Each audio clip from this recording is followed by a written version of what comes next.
who have worked diligently on the investigation of criminal attempts to interfere in the administration of Georgia's 2020 presidential election. Today, based on information developed by that investigation, a Fulton County grand jury returned a true bill of indictment, charging 19 individuals with violations of Georgia law arising from a criminal conspiracy to overturn the results of the 2020 presidential election in this state. The indictment includes 41 felony counts and is 97 pages long. Please remember that everyone charged in this bill of indictment is presumed innocent.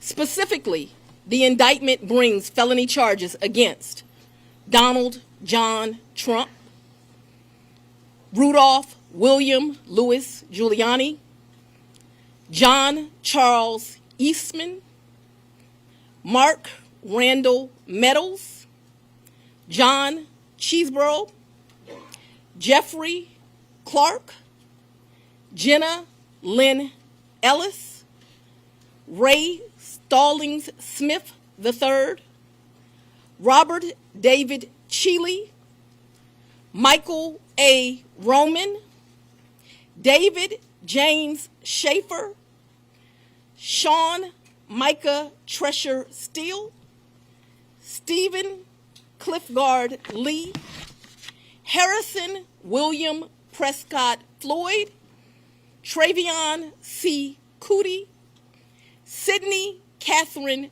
Powell, Kathleen Austin Latham, Scott Graham Hall, and Misty Hampton, also known as Emily Misty Hayes. Every individual charged in the indictment is charged with one count of violating Georgia's Racketeer, Influenced, and Corrupt Organizations Act through participation in a criminal enterprise in Fulton County, Georgia, and elsewhere to accomplish the illegal goal of allowing Donald J. Trump to seize the presidential term of office beginning on January 20th, 21. Specifically, the participants in association took various actions in Georgia and elsewhere to block the counting of the votes of the presidential electors who were certified as the winners of Georgia's 2020 general election. As you examine the indictment, you will see acts that are identified as overt acts and those that are identified as predicate acts, sometimes called acts of racketeering activity. Overt acts are not necessarily crimes under Georgia law in isolation, but are alleged to be acts taken in furtherance of the conspiracy.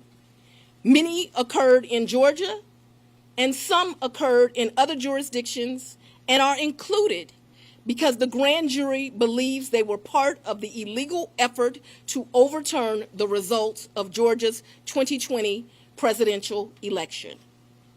The acts identified as predicate acts or acts of racketeering activity are crimes that are alleged to have been committed in furtherance of the criminal enterprise.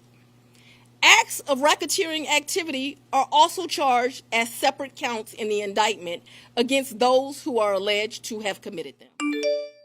All elections in our nation are administered by these states, which are given the responsibility of ensuring a fair process and an accurate counting of the votes. That includes elections for presidential electors, Congress, state officials, and local offices. The state's role in this process is essential to the functioning of our democracy. Georgia, like every state, has laws that allow those who believe that results of an election are wrong whether because of intentional wrongdoing or unintentional error, to challenge those results in our state courts. The indictment alleges that rather than abide by Georgia's legal process for election challenges, the defendants engaged in a criminal racketeering enterprise to overturn Georgia's presidential election result.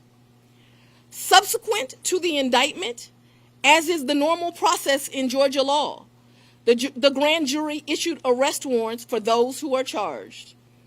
I am giving the defendants the opportunity to voluntarily surrender no later than noon on Friday, the 25th day of August, 2023.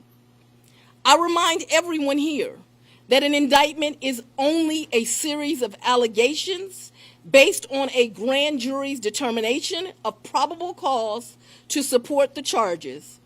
It is now the duty of my office to prove these charges in the indictment beyond a reasonable doubt at trial.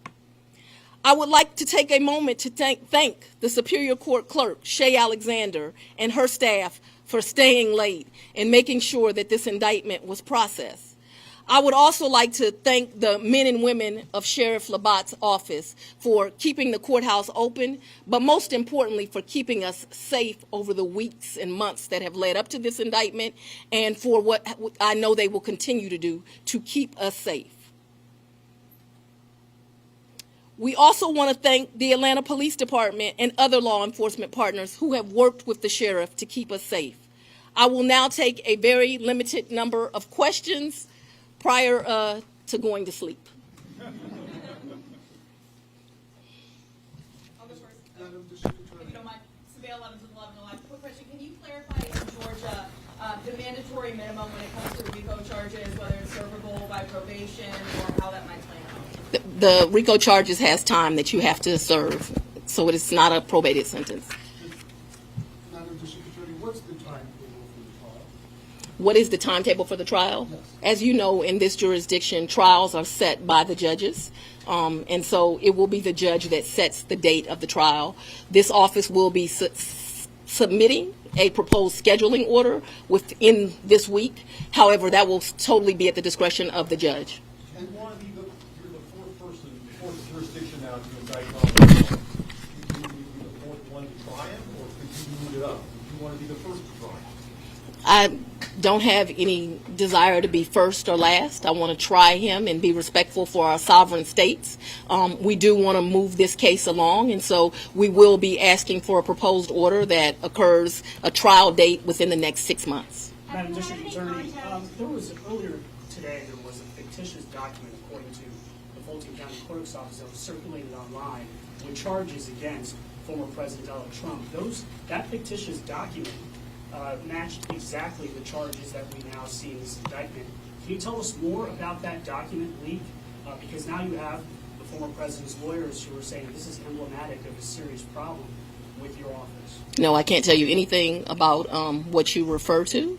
What I can tell you is that we had a grand jury here in Fulton County.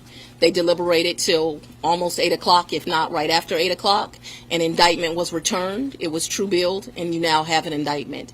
I am not an expert on clerks' duties or even administrative duties. I wouldn't know how to work that system, and so I'm not going to speculate.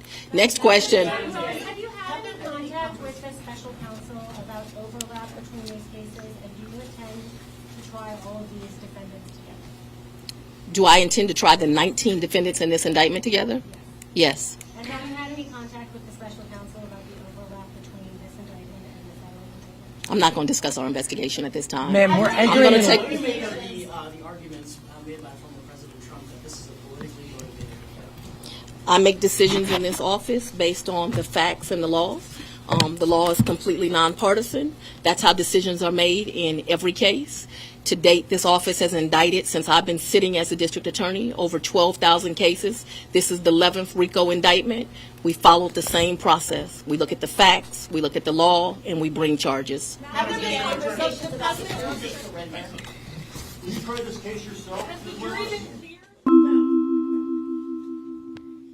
You You've been listening live to Fulton County District Attorney Fani Willis really outlining the indictments against former President Trump and 18 other defendants, 41 counts all totaled, 19 defendants, including former President Donald Trump, 13 of those charges against the former president. And the most glaring thing that stood out to me, I'm sure to you, Rick, as well, DA Willis said she gives the defendants an opportunity to surrender by noon Friday, August 25th. That is next Friday.